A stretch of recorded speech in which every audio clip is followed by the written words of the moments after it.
So I was baptized in middle school at Bayside Baptist Church in Chattanooga, Tennessee. And if you were to ask me why that was the case, at that time I was hanging out with some friends that had also been baptized, and a little bit of peer pressure, but at the same time, just listening to sermons, those kind of things, I felt like that was something I should do. So walked the aisle, prayed a prayer, and was baptized. And I would say that I lived what would be called the prototypical Christian lifestyle. I made good grades for the most part. I behaved my parents for the most part, and did all those things that you could say I checked the boxes of being a Christian.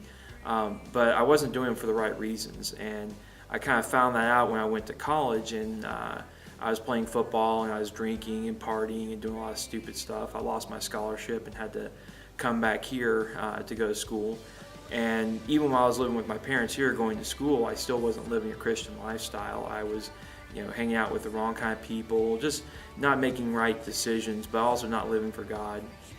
And so I started teaching at a private school in Roswell, and it was actually a Catholic school.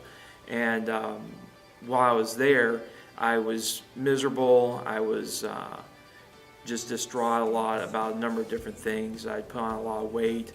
I just did not feel good about myself, and I started to question where I was and what I was doing.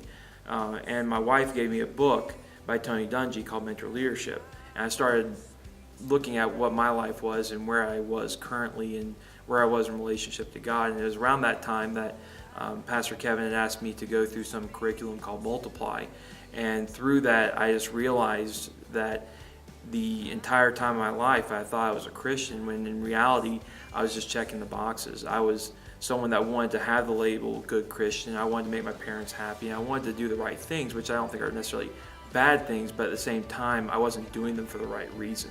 I wasn't doing them to glorify God. And so I realized that because of that I needed to have salvation. I needed to have Christ in my life, and as a result of that I also needed to answer the call to baptism. And so that's why I'm here today getting baptized, because Christ died for me. He was crucified for my sins, and I truly believe that, and that as a response to that I need to give my life over to Him, and that I need to let Him wholly take control, and that He would be glorified and God the Father would be glorified through that.